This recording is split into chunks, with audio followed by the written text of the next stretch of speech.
Good afternoon, everyone. Welcome to Shop Talk, UST authors across the professions, one of the many virtual events of the 2020 Philippine Readers and Writers Festival, brought to you by National Bookstore, with special thanks to Raffles Makati. Before we start, we invite you to shop for books online on nationalbookstore.com and the official NBS store on Lazada. You can also shop from NBS branches via chat to shop on Facebook Messenger and text to order through SMS or Viber. As a special offer, you can get 10% off on local books and up to 20% off on imported books when you shop online from September 25 to October 4 only, so add to cart now. This hour will be devoted to 3 book features from UST Publishing House authors from different disciplines, namely philosophy, medicine, and journalism. First, we will hear from Professor Jove Jim S. Aguas, who will talk about his book, The Good and Happy Life, an introduction to ethical systems and theories with selected primary texts. Next, we will hear from Dr. Alice M. Sunkua, author of Women Talk, Answers to Common Pregnancy and Gynecology Questions. Lastly, ANC anchor Christian Villasguerra speaks with veteran journalist Fergel O. Santos on the revised edition of the News Writing Formula. Each video is about 20 minutes long and will be played one after another. I hope you enjoy.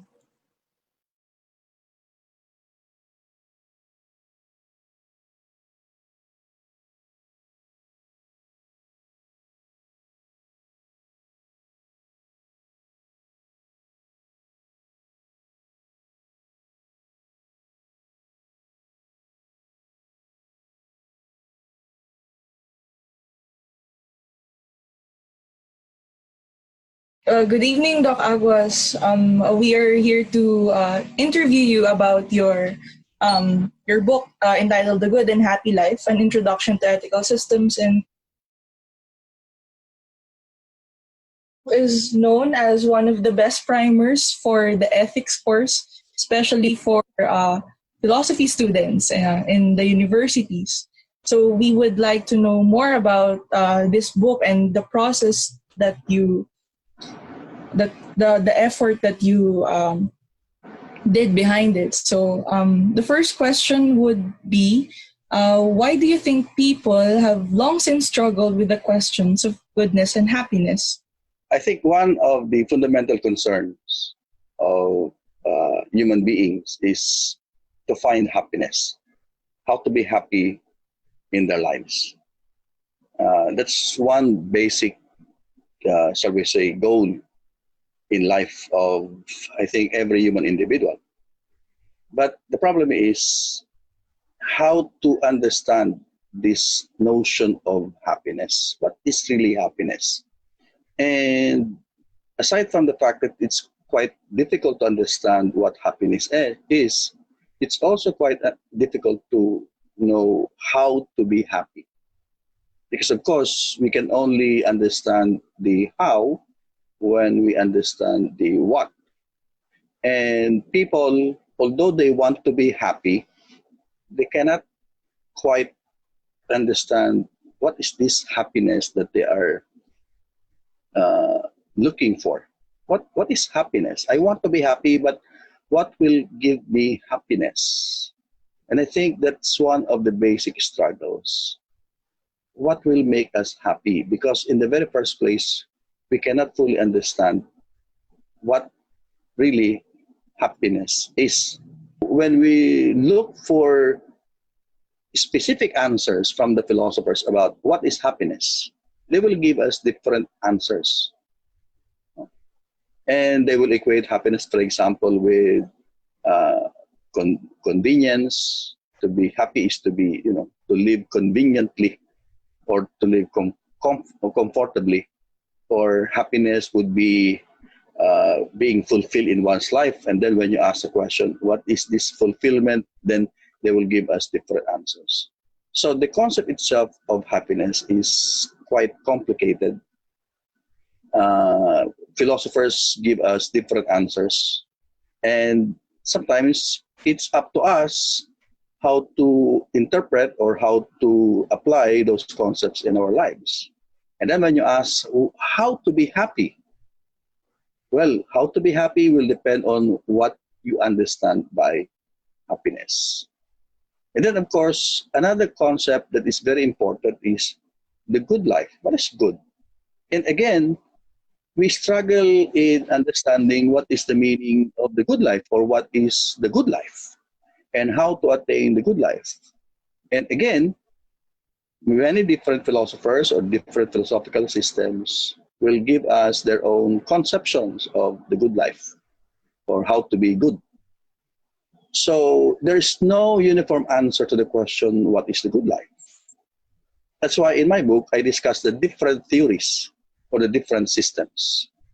So, for example, from the perspective of the Oriental, like for example in Hinduism and Buddhism, Taoism and Confucianism, because these are the four Eastern philosophies that I discussed, they will give us different notions of happiness or of goodness. So I think it is up to the reader or up to the person to find what he thinks is the good life or happiness. And of course, these two concepts are interconnected because the good becomes the basis of happiness. The good life is the kind of life that will make us happy. But again, the question is, what is this good life and what is this happiness? So you always go back to the question, what is the meaning of happiness and what is the meaning of good? But all of us, we always desire the good and we always desire to be happy.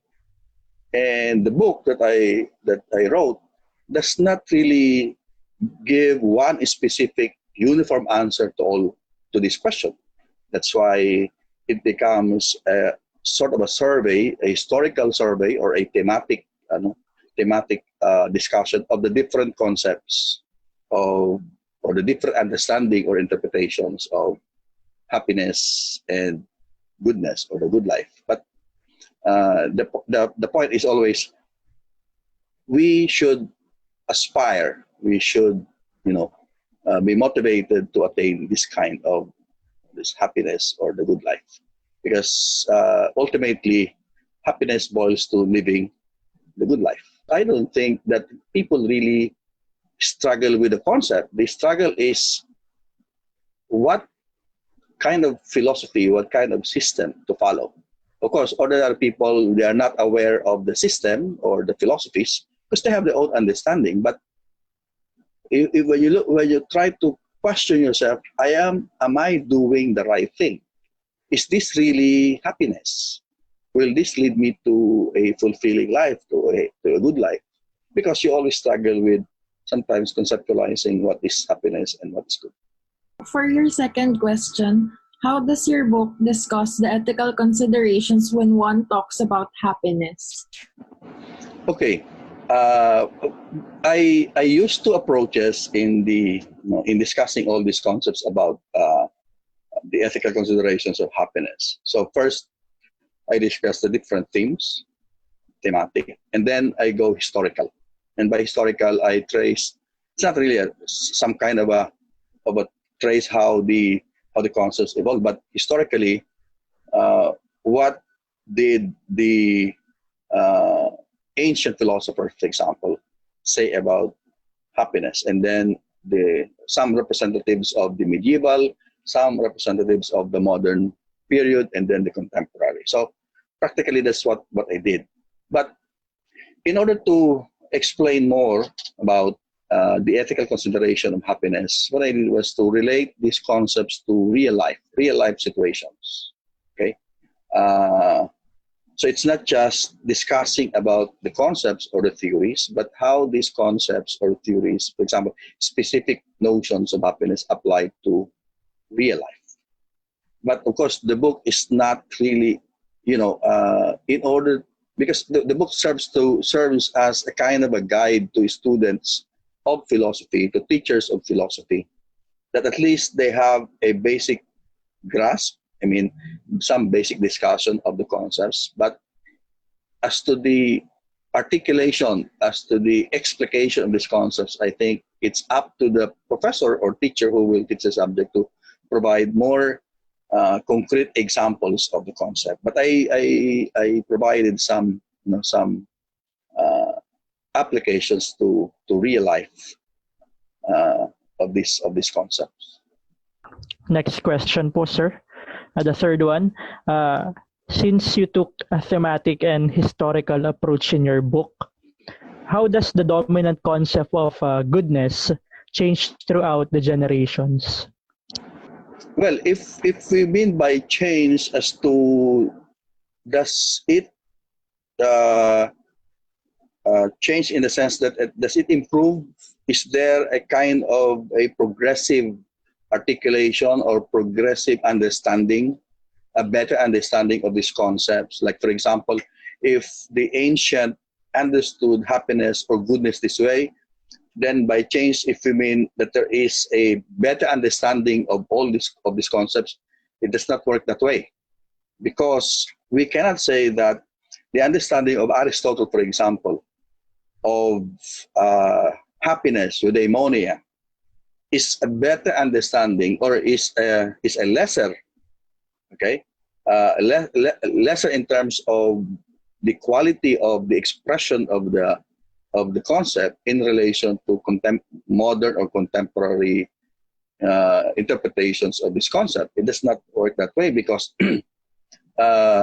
in philosophy, one particular concept will be brought up or will be discussed by a particular philosopher or group of philosophers, and then the next period, the next era, or based on the question, the next generation, they will critique this. They will critique this particular concept of happiness.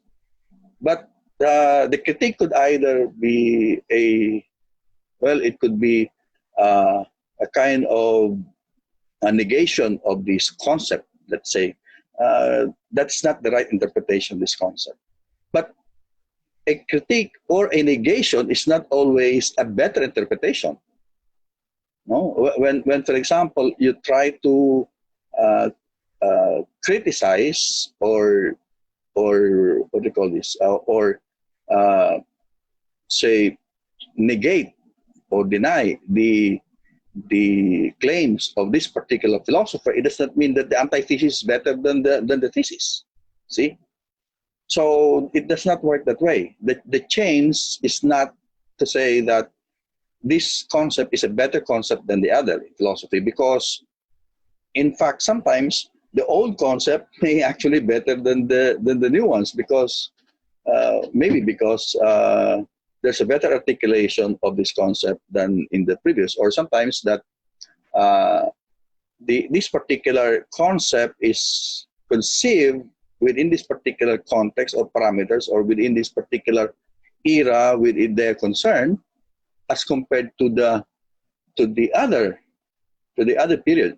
And so the change happens by way of the main concerns of that particular era. I'll give you an example. So, for example, in ancient philosophy during the Greek period, their main concern is how to understand the cosmos, how to understand the world. And man is part of that cosmos, is part of that world. So when you consider man as part of this cosmos, and of course, man has its own end, and among the Greeks, they will always say the happiness. Happiness is it's a common theme, that eudaimonia is the end, the goal of life. Okay, but how do they interpret this eudaimonia? Aristotle and Plato would say, well, eudaimonia would be based in living the good life. But what is this good life? Okay, or the post-Socratic will say, well, like for example, the Epicureans will say, well, happiness would be in attaining pleasure. But what is this pleasure based on the Epicureans' conception of pleasure? Because if you think of pleasure, then the hedonists will have their own interpretation of pleasure, different from the Epicureans. So the basis is, how do we find happiness? How does man find happiness in the context of his being part of the world? All right. Now, you go to the medieval philosophy, and the concern is different. they have this belief in a personal God, the Theos. Okay? So they relate happiness with God, following God's command, being faithful to God, being a believer, practicing the faith, and so on. So there's a difference now between the conception of happiness of the Greeks and the conception of happiness or goodness of the medieval thinkers. Now, you go to the next period, the modern period. Well, they don't. Well, they're not as They are quite critical of this theocentric conception of philosophy of the medieval or of the scholastic. So they would rely on their own, natural abilities, reason, on their experience. So if the medieval, the context of happiness is in our relationship with God, for the moderns, the context of happiness is not the relationship with God, but it's really, developing your qualities, your capacities, finding your happiness here, not in the afterlife. And then, of course, when you go to the contemporary period, it's a different context of happiness. So you see, the change is not always a kind of progression, but it depends on what is the main concern, or what is the situation of this particular era. And then again, when you compare the West, because that's the West, and compared to the Eastern thought, they have different conception of reality. The Eastern would be more spiritualistic in a sense, while the Western thinkers from the Greeks down to the contemporary are more, they're more rationalistic. So they will have a different conception now of what is the good life and what is happiness. So it's not really a kind of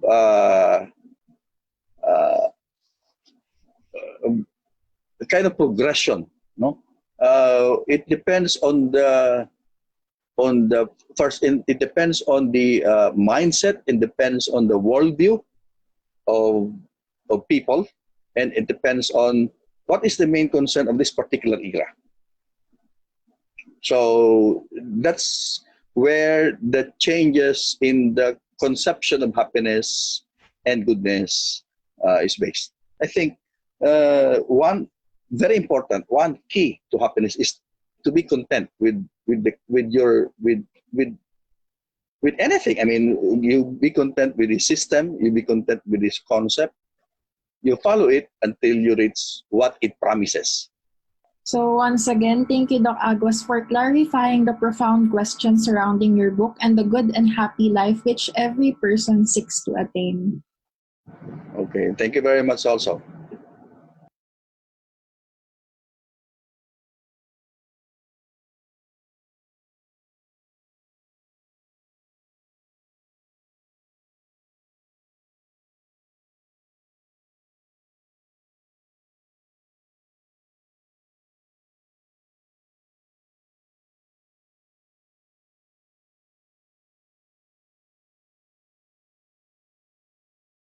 I am Dr. Alice Sunkua, and today, please allow me to share with you a book that I wrote. And this was published by the University of Santo Tomas Publishing House in December last year. The title of this book is Women Talk: Answers to Common Pregnancy and GYN Questions. The idea of writing about obstetrical and gynecological topics was initially an idea of Yasmin Arquiza, my editor at the GMA online magazine Lifestyle section. She suggested that I write on topics in a non-medical way to make them more comprehensible. To our, may I quote her, kawimenan. I was already then writing for the Lifestyle section for almost 3 years, sending in monthly travel narratives for the online magazine. I finally started with an article on Filipino pregnancy myths, and we took it month by month, all part loath to promise something that I may not be able to sustain.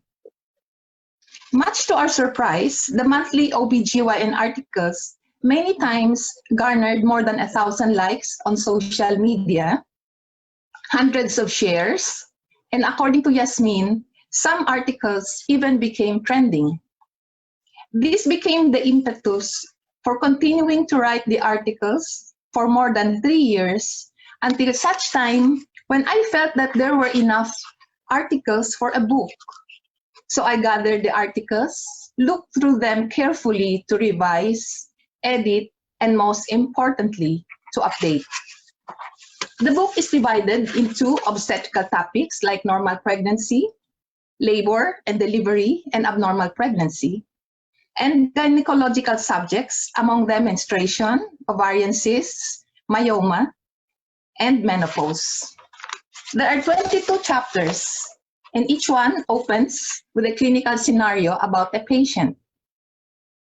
In this book, I hope to bridge the gap between doctor and patient by empowering our women, making them more knowledgeable about their bodies, specifically about their reproductive organs. In this manner, they can hopefully articulate their problems better when seeing their OBGYN specialists. This book is definitely not meant to diagnose nor treat any malady, but simply to help the reader understand common health situations and guide them to ultimately seek timely and proper medical consultation. In an insightful review of the book, Dr. Dina Roma, De La Salle University professor of the Department of Literature and former chair of the same department, has this to say. Sun Kua's new book does not only offer a compendium of obstetrical and gynecological facts.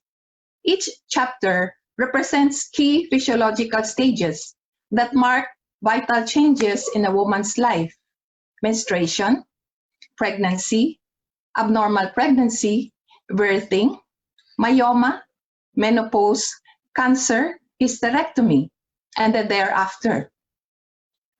Sun Kua prefaces each chapter with stories of real patients from all walks of life who find themselves experiencing discomfort, pain, confusion, frustration, loss, joy, and doubts over their conditions and the consequent decisions they have to take.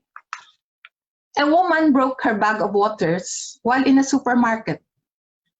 Another one panicked when she saw her breast excrete a yellowish fluid that turned out to be the most nutritious for a newborn infant. A woman cringing from the attendant pain of an ectopic pregnancy. And of course, the epic menopausal complaints of not necessarily older women. They are common stories we hear every day from women of all shapes and disposition.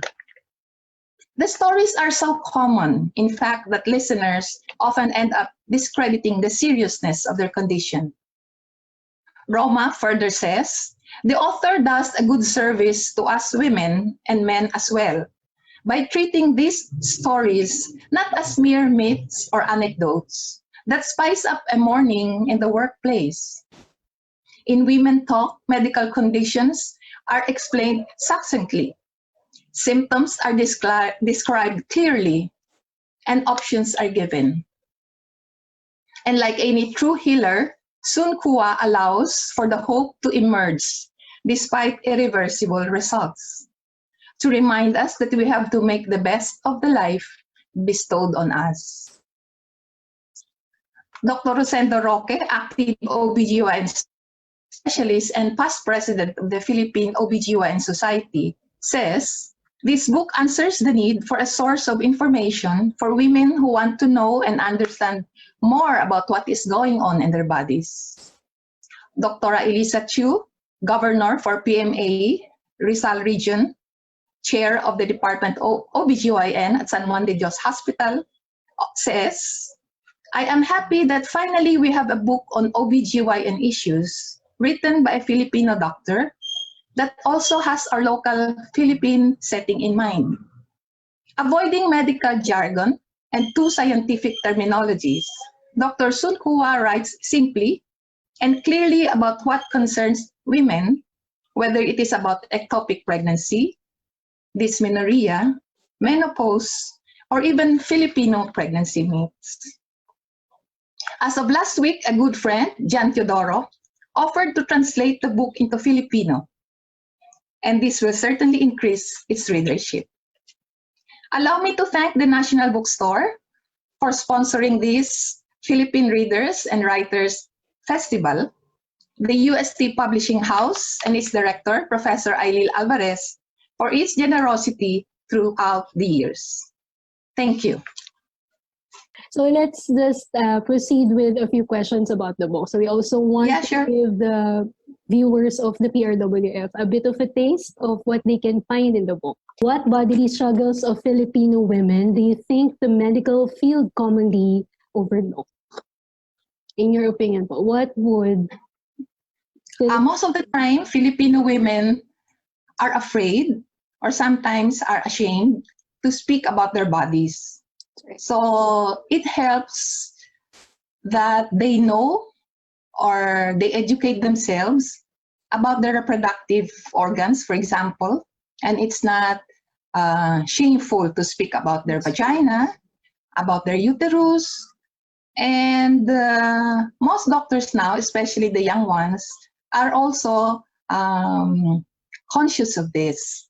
So they help the patients or the women by coaxing out or voicing out questions regarding these intimate things. No? And because a lot of my patients now are in their perimenopause, one questions I often ask is about dyspareunia, which is painful intercourse. So sometimes women are ashamed to ask their doctor for help, and they just bear it, or they refuse sexual contact with the husbands, and this can be a cause of marital discord. That's true. Do you think that this knowledge of one's bodies, especially of women, would be a form of empowerment also? Yes, of course, yes. So do you think that most of your patients are not shy anymore about discussing intimate parts of their bodies? And you think it's hopefully the patients that we got to interact with felt freer to voice out their problems. Right. How do you think it is important for Filipino women to have a commanding knowledge of their body? It is a good thing always to be knowledgeable so that you can be on the same page with your doctor, for example. So sometimes I get patients who come and say and tell me, Doctora, I have a myoma in my ovaries. So that means they are not really familiar with what is going inside. Mm-hmm. And by telling them or showing them some illustrations, they get a better idea of what is the problem and what we can do about it. And this somehow empowers them, makes them feel more in control, and also helps them in the decisions that will be later made about the problem. Dr. Google sometimes, instead of helping, confuses them. Right. So it's also good that they read or search for themselves and come to the clinic with their questions. In fact, in that booklet, there are several blank pages, and I tell them, so that they won't forget, to write down their questions, so that when I meet them the next time for their follow-up, they can ask me about it. It's really good. Yeah. It's really good you're open to their questions because, as you said, it's very easy to be misinformed on the internet. Yes. People just believe anything. That's true. That's true. They post anything on the internet, and then that will make them even more scared, and they don't know how to evaluate. Yes, and confuses them as well. Absolutely. Yeah. This is absolutely the worth of this book of Women Talks. I'm really grateful we have this publication. Few questions you dealt with in the book. So you divided these into several sections, as you mentioned earlier. Let's just go through them one by one. So the first myth, you talk a little bit about pregnancy here. The first section deals with pregnancy. Can you tell us a little bit about what Filipino myths they actually ask you, your patients actually ask you. Like, what would be the most absurd superstitious belief that you have heard? So probably what is the most common, although it's not really absurd, because since we were kids, we often hear about it, is about taking dark fruits. Duhat, for example. Do not take dark fruits, or else the baby's skin will become dark. So you address pregnancy myths in the first chapter. Maybe you could read. You would like to read a section of it.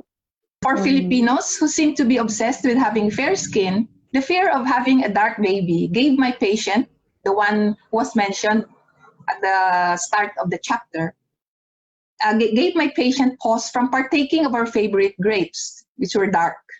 I had to patiently tell her that the color of the baby's skin is determined by its genes. Some surprises, though, may crop up when a dark-skinned baby comes out when both parents are fair. This could be explained by a gene for dark skin, possessed by an ancestor, a grandparent perhaps, or someone farther back in the family tree, expressed or seen only in the later generations. The same is true with the fear of eating hairy food, like balut or even rambutan, because the baby might come out hirsute. And will the baby look like someone you abhor, pinaglilihian, a quarrelsome neighbor perhaps, or a nosy office mate? Not true. That's a really nice way to open the book because it speaks about Filipino culture, what we mostly believe in, and how we can stop believing in them if they have nothing to do with our medical conditions. That's a really nice way to open it. But what are their fears that they share with you? Yes, in this chapter, I mentioned that many of my patients, which I have been seeing for the last 30 years, are now skewing towards since you were born. towards the older generation. So most of our women are not so much worried about the cessation of the menses. No, in fact, some of them say, Look forward save. Yes, they can save on the napkins or tampons. No? But most of them were worried about how they will deteriorate in the looks department. Oh my God, and aesthetic. Yes, dry and wrinkled skin, lack of pep, getting feeble and old, and mainly loss of attractiveness. So I explained to them that even at 35 years old, their ovaries will be producing less and less of the necessary female hormones called estrogen. So as early as 35 years old, the ovaries will already show changes.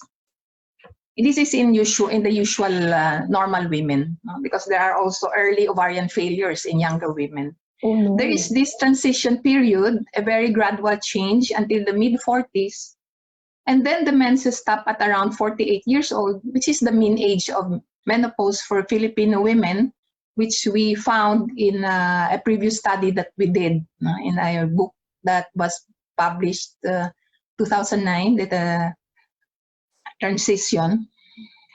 Suddenly disappearing in the succeeding months, or it may be gradual, the menses coming in irregularly until eventually the monthly periods stop.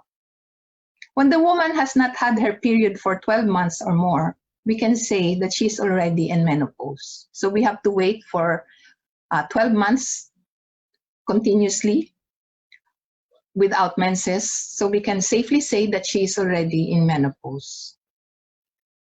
So I proceeded by very, very simply discussing the pathophysiology of how the brain, the lining of the uterus, which is the endometrium, and the ovaries all conspire against the women. Of course, I say that in jest. All this will start hormonal release or not at all, so that estrogen will be lesser and lesser. So it is true that the decrease in female hormones will make the skin lose a lot of its elasticity, making it dry and wrinkled. Mood swings may occur, making many women weepy, melancholic, or in extreme cases, suicidal. Once we understand, however, that this is a natural process and all women will go through it, there seems to be no need for alarm or worry, as the ovaries gradually but inexorably go through their lifespan, ending their reproductive function because these are no longer needed.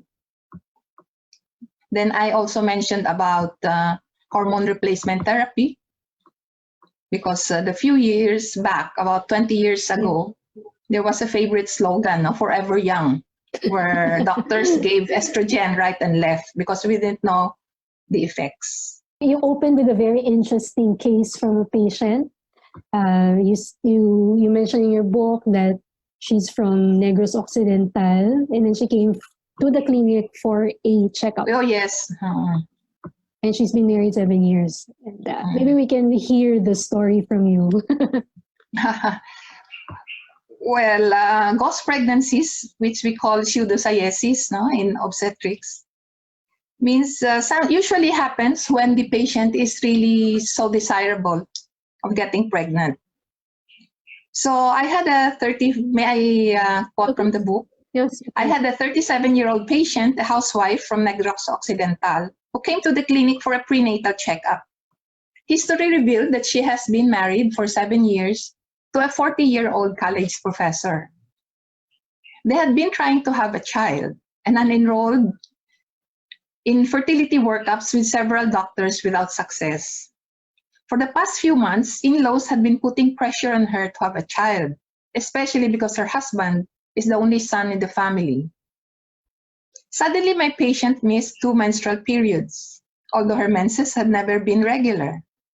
For the past week too, she noticed nausea upon waking up and even vomiting.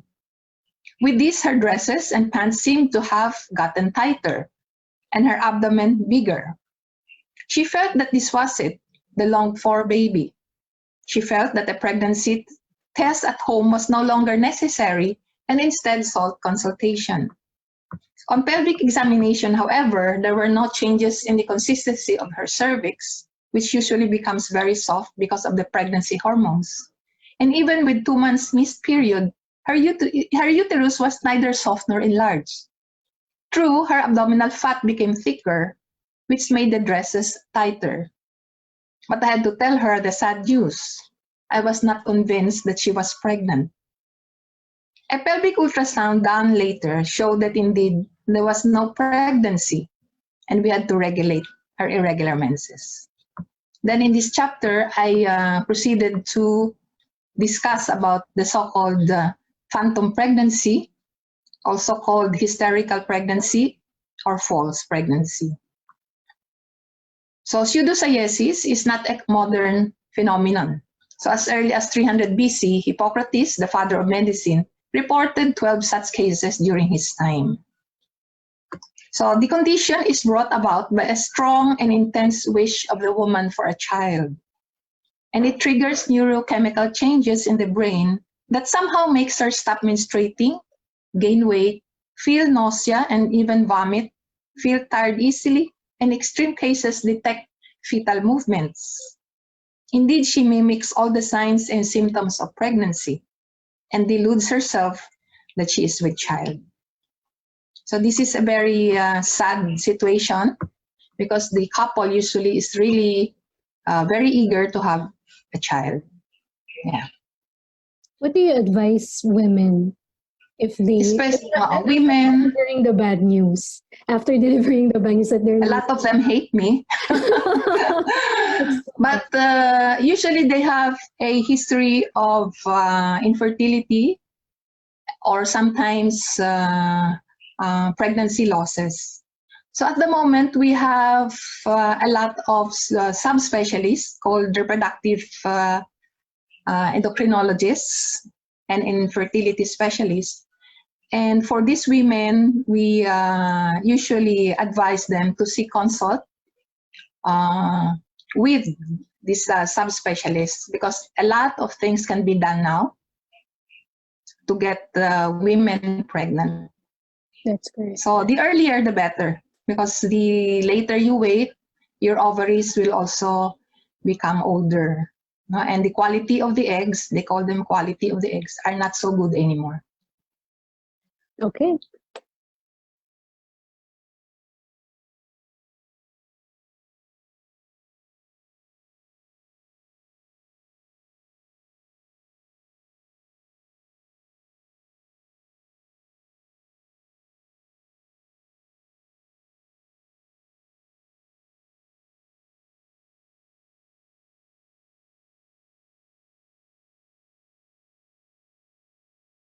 Now, for this afternoon, we're joined by a very special journalist. He's one of the most respected journalists here in the Philippines, Mr. Vergel Santos. Good afternoon, sir. Hi, Christian. Okay, Thanks for all that. Yeah. Okay, we're going to talk about a very important book that you first published in 1989, and you decided to revise it after 30 years. Now, talk to us about the book, the news writing formula. To me, the first time I read this was when I was in high school, and it's fair to compare this book to The Elements of Style by Strunk and Wright. I think this is the Philippine version of The Elements of Style. So talk to us about this book. That definitely dates me. Well, I brought it out in 1989. That was, by then, I had put in more than 25 years in the practice. And for a great part, as a copy editor and revise man. So meaning I was looking for this, by the way, as we all know, is a business of hurry and flurry. We are always racing against deadline. And therefore, some pattern, some formula, some form that could be developed instinctively certainly would help. So I thought, I sat down one day and to look at how I had been doing things. Apparently, after 25 years, a certain pattern or formula has evolved in me as a news writer. You know, I have always been one to look for patterns. You know, look for something that will make life and work easier for me. And so I came up with this formula. I realized that there was a basic formula that I deploy whenever I sat down and wrote or rewrote or edit. And this was it. The news writing formula, a structure of 4 parts, you know, the lead support, the detail, and the background. And I also realized that instinctively, I have been doing all that by formula, by formula in a basic way. So I brought out this book. I published it myself in the beginning, and sold it. And some people came to me and asked if they could buy the copyright for the book and distribute the book themselves. And again, to make life easier for me, I surrendered the rights for 2 years. And in fact, the former head here, who was based here, of the International Press Service, Kunda Dixit, came to me one day and said he wanted to buy about 300 pieces. And I said I no longer own the rights to the book, but I directed him to wherever the book might be accessible. He said he wanted to distribute all 300 to his correspondents, and he thought they might be greatly helped by it. So that's how. And then I forgot about it after that. Okay. We know that news writing has a formula, and I think most people are accustomed to the inverted pyramid. Now, in Yes. journalism schools, they refer to your formula as the Vergel Santos model. Now, you have the details and then the background. What did you find lacking in the usual inverted pyramid formula That's confusing. with your own model? That to me confuses from the very beginning, because it requires the writer to arrange the material from the most important to the least. Making that judgment by itself takes a great time, you know. So I said, how could a news writer could get stuck simply making that judgment? This should be the number one piece of material, the number two, the number three, and tell me, how can you write a well-flowing piece, writing according to that structure? I could not. In fact, when I saw it, I was immediately convinced that I could not. I don't know whether it is helpful that I did not study journalism formally. You know, I went to journalism knowing nothing. I was simply lucky. 17 years old. I think. Well, I was not quite 18 when I started, and always came home one night looking for something that would make me worthy of the job that I landed.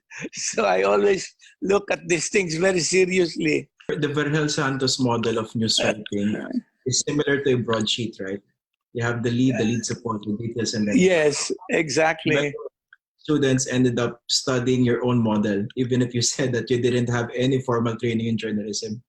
Yeah. We ended up studying your model. Oh, Now, thank you.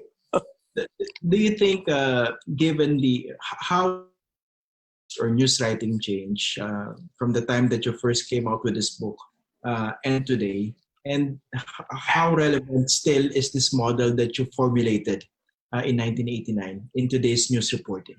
I don't think the form has changed. I don't think the formula, the structure has changed. In the same way that the structures for other types of writing haven't changed. I don't think structure changed. You know, I've always believed that everything is structured. That a tree has roots and trunks and branches and crown. That we are all basically similarly structured as human beings.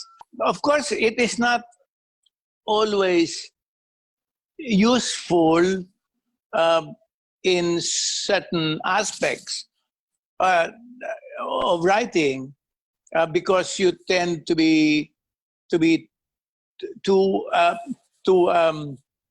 confined and probably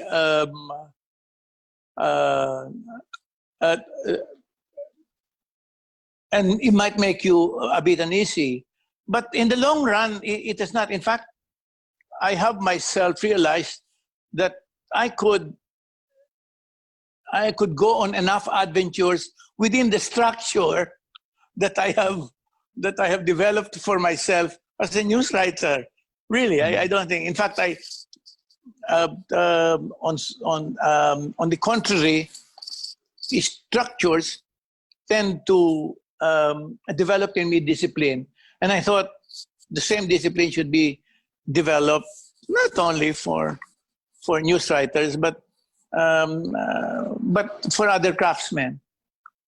So even if you have a structure, even if you have a formula, it doesn't necessarily mean that you're putting yourself in a straitjacket. Yes, yes, exactly. No. You can go on adventures within the structure.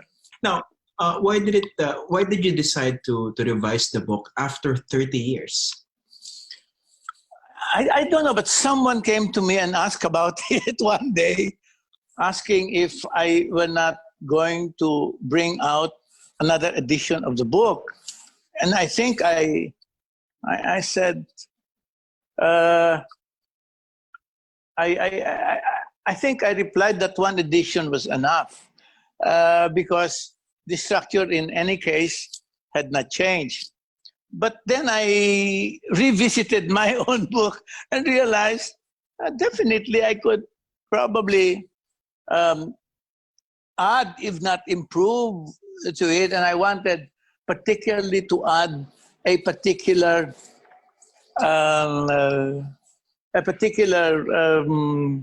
aspect of the business, which is news itself.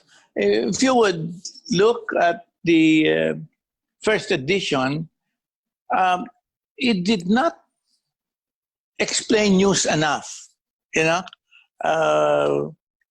And I thought the perspective would not be complete until enough explanation have been made about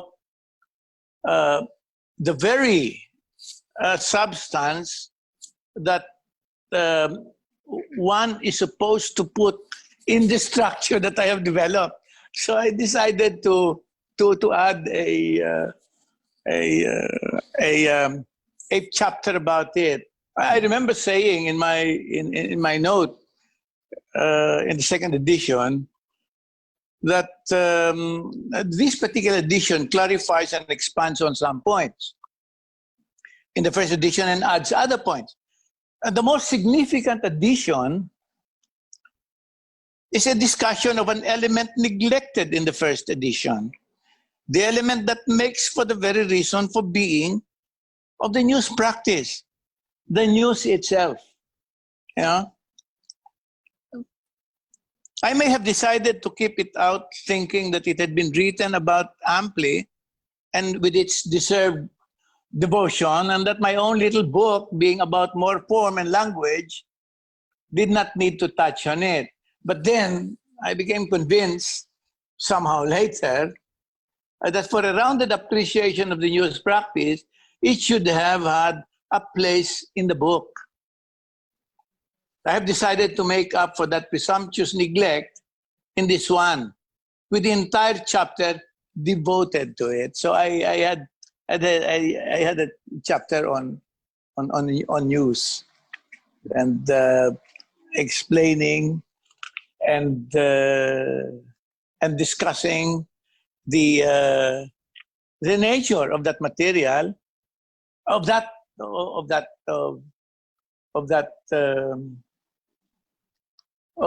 main material that goes into the structure.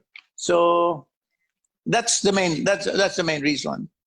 How about the discussion on news English? This is one of the more important points that you tackled in this book, news English. Yeah, how relevant is the discussion today, especially in terms of perhaps correcting certain bad habits of today's news writers? Yeah, I am always disheartened, to say the least, to see how badly the language is deployed in the news. You know, really basic English, and I thought there was a need for news writers to revisit the language, not only revisit, but be retrained and re-steeped in the language, and to understand the level of language that is required in writing news, because news is possibly news writing probably is the most basic of all forms of writing. Now, we know that the news cycle has drastically changed since 1989. Yes, that's true. More demanding. The deadline, of course, is more demanding. But in your book, you still have a discussion regarding how to pound the beat. Let's talk about the important and timeless lessons that you included in terms of coverage. Here you mentioned a newspaper motto says, if you ask no questions, you will be told no truths. No truths, yes. Exactly. How important is it now for today's reporters? Asking questions is the basic way of ferreting out the news. Asking. If you ask no questions, you get nothing. And asking questions, asking the right people, asking the right questions, and asking more questions. These are the things that that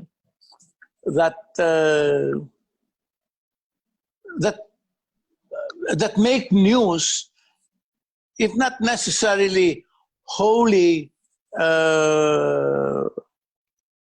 truthful, or not wholly truthful, but may not present the whole truth. It is what makes itself truthful enough to be credible. The idea is credibility. Credibility is what a journalist rises and falls on. Credibility, and he is tested for credibility in what he writes, and how he does it. So to me, this is important. Some people just go around the beat asking, "What do we have today?" That's not journalism. That's something else other than that. But it's not journalism. So finally, Mr. Vergel Santos, you might want to invite the public to check out your book, the second edition, to the news writing formula. Oh, yes. It might be good to indeed check it out and see it. It might be useful for them, not only for news practitioners, but for other people, because there are tips there and lessons to be learned that of general use, and also it will be good for probably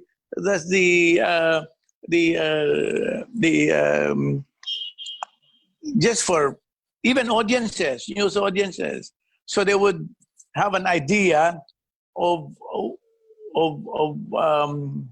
what they're getting from their news suppliers. They would have an idea, and therefore might want to demand more of them, or give them some nice, heartening praise if they happen to be useful. You should check it out. Not only for news practitioners, but probably for just anyone who now and then is required or feels like stringing words together. Okay. Yeah. Well, thank you very much, Mr. Vergel Santos, for joining us this afternoon. Thank you, Alice. Thank you, Christian. Thank you, dear.